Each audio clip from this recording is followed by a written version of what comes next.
ఏపీలో ఎన్నికలు దగ్గర పడుతున్న నేపథ్యంలో పొలిటికల్ హీట్ రోజు రోజుకి బాగా పెరిగిపోతోంది. మరికొద్ది నెలల్లోనే ఎన్నికలు జరగనుండడంతో ప్రతిపక్ష పార్టీ ఎలాగైనా ఈసారి అధికారంలోకి రావడానికి అడ్డదారులు తొక్కుతోంది. కొత్త సంవత్సరంలో ఏపీలో మళ్లీ వైసీపీనే అధికారంలోకి రావడం ఖాయమనే సంకేతాలు రావడంతో ఎలాగైనా రాష్ట్ర ప్రజల దృష్టిని మరల్చడానికి టీడీపీ, జనసేన పార్టీలు కుట్రలకు తెగబడుతున్నాయి. వైసీపీ కార్యకర్తలపై, కార్యాలయాలపై ప్రత్యక్షంగా, పరోక్షంగా దాడులకు పాల్పడుతున్నారు. ఇప్పటికే వైసీపీ అధినేత సీఎం జగన్ వై నాట్ 175 అనే నినాదంతో ముందుకెళ్తుంటే టీడీపీ, జనసేన పార్టీలలో మాత్రం అంతర్గత కుమ్ములాటలు రోజు రోజుకు మితిమీరిపోతున్నాయి. దీంతో ఆయా పార్టీల అధినేతలైన చంద్రబాబు, పవన్ కళ్యాణ్ వైసీపీని దెబ్బతీసేందుకు కొత్త దారిని ఎంచుకున్నారు. టీడీపీ, జనసేన కూటమితో వైసీపీని ఓడిస్తామని చంద్రబాబు అండ్ టీం ప్రకటనలు చేస్తున్నా ప్రజల్లో మాత్రం అంతగా స్పందన రావడం లేదు. పైగా రాష్ట్రంలో వైసీపీ సర్కార్ ప్రవేశపెట్టిన సంక్షేమ పథకాలు ఆ పార్టీలకు నిద్ర లేకుండా చేస్తున్నాయి.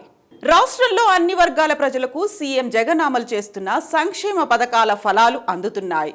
ఇక్కడ విచిత్రం ఏంటంటే టీడీపీ, జనసేన పార్టీలకు సంబంధించిన కార్యకర్తలకు కూడా ఆ ఫలాలు అంతే సమానంగా అందడంతో చేతిలో టీడీపీ, జనసేన జెండాలు పట్టుకున్న గుండెల్లో మాత్రం జగన్ పేరు కొట్టుకుంటోంది. ఈ విషయాన్ని ఇప్పటికే సోషల్ మీడియాలో చాలా మంది పవన్ కళ్యాణ్ ఫ్యాన్స్, చంద్రబాబు అభిమానులు బహిరంగంగానే చెప్తున్నారు. ఇక 2024 ఎన్నికల్లో గెలుపే టార్గెట్గా టీడీపీ పడరాని పాటలు పడుతోంది. అటు తెలుగుదేశం పార్టీ ఎన్నికలకు సమాయత్తం అవుతూనే వైఎస్ఆర్సీపీని గద్దెదించడమే లక్ష్యంగా పొత్తు ప్రయత్నాలను కూడా వేగవంతం చేస్తోంది.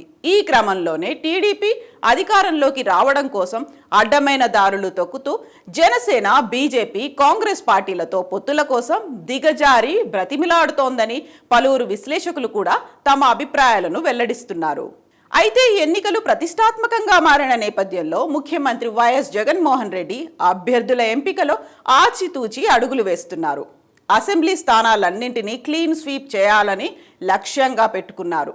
నియోజకవర్గాల ఇన్ఛార్జీలను మార్చివేస్తూ జనాదరణ లేని ఎమ్మెల్యేలకు టికెట్లను ఇవ్వడానికి నిరాకరిస్తున్నారు.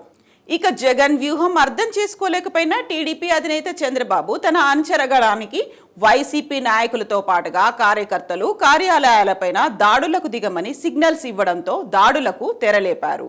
ఇక ఈ నేపథ్యంలోనే వీటికి తోడు తాజాగా పోల్ స్ట్రాటజీ గ్రూప్ ఏపీ రాజకీయాలపై ఓ సర్వేను నిర్వహించింది. వచ్చే ఎన్నికల్లో అధికారంలోకి ఎవరు వస్తారో తేల్చి చెప్పింది.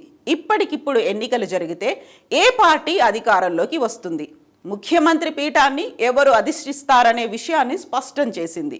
ఆ సర్వే రిపోర్ట్ ప్రకారం చూస్తే మళ్లీ వైసీపీ అధికారంలోకి రావడం ఖాయమని తేల్చేసింది. ఇప్పటికిప్పుడు ఎన్నికలు జరిగితే వైసీపీకి పడే ఓట్ల శాతం 49 నుంచి 48.5% మేర ఓట్ల తేడాతో వైసీపీ మళ్లీ ప్రభుత్వాన్ని ఏర్పాటు చేస్తుందని స్పష్టం చేసింది. వరుసగా రెండోసారి కూడా ముఖ్యమంత్రిగా వైఎస్ జగన్ ప్రమాణ స్వీకారం చేస్తారని పేర్కొంది. దీంతో టీడీపీకి ఓటమి భయం ఎక్కువై ఏం చేయాలో అర్థం కాక నీచ రాజకీయాలకు నాంది పలుకుతున్నారు. రాష్ట్రంలో వైసీపీ పాలనా విధానంపై సర్వేలో 56% జగన్ పరిపాలనను మెచ్చుకుంటున్నారనే విషయం టీడీపీ, జనసేన పార్టీలకు మింగుడు పడడం లేదు.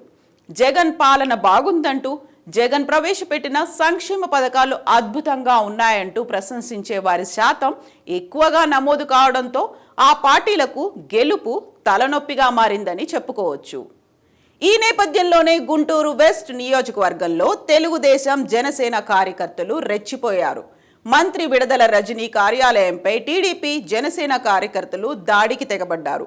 ఆఫీసు అద్దాలు ధ్వంసం చేసి ఫ్లెక్సీలను చించేశారు. న్యూ ఇయర్ సందర్భంగా మంత్రి విడదల రజనీ వైసీపీ నూతన కార్యాలయాన్ని ప్రారంభించాలనుకున్నారు. సీఎం జగన్ నియోజకవర్గాల ఇన్ఛార్జీలను మార్చిన తర్వాత తొలి కార్యాలయం ప్రారంభించాలని మంత్రి విడదల రజనీ అనుకున్నారు. గుంటూరులో డిసెంబర్ 31న అర్ధరాత్రి ఉద్రిక్తత నెలకొంది. విద్యానగర్లోని ఏపీ వైద్యారోగ్య శాఖ మంత్రి విడదల రజనీ నూతన పార్టీ ఆఫీస్పై టీడీపీ, జనసేన కార్యకర్తలు రాళ్ల దాడి చేశారు. కార్యాలయ అద్దాలు ధ్వంసం చేశారు. కొంతమంది టీడీపీ, జనసేన కార్యకర్తలు మంత్రి విడదల రజనీ కార్యాలయం పక్కనే అర్ధరాత్రి దాటాక ర్యాలీ తీశారు. కార్యాలయం సమీపంలో ఎన్టీఆర్ విగ్రహానికి కార్యకర్తలు పాలాభిషేకం చేశారు. పాలాభిషేకం అనంతరం టీడీపీ జనసేన కార్యకర్తల గుంపులోని కొందరు కార్యాలయంపై రాళ్లతో దాడి చేశారు. దాంతో అద్దాలు ధ్వంసమయ్యాయి. ఈ దాడి కావాలని చేసినట్లు స్పష్టమవుతోంది. ఎందుకంటే మంత్రి విడుదల రజని నూతనంగా గుంటూరు ఇన్ఛార్జ్ బాధ్యతలు స్వీకరించారు.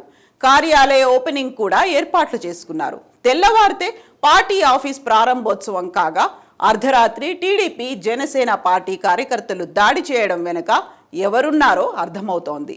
ఇక ఫైనల్ గా దీన్ని బట్టి చూస్తే వచ్చే ఎన్నికల్లో వైసీపీ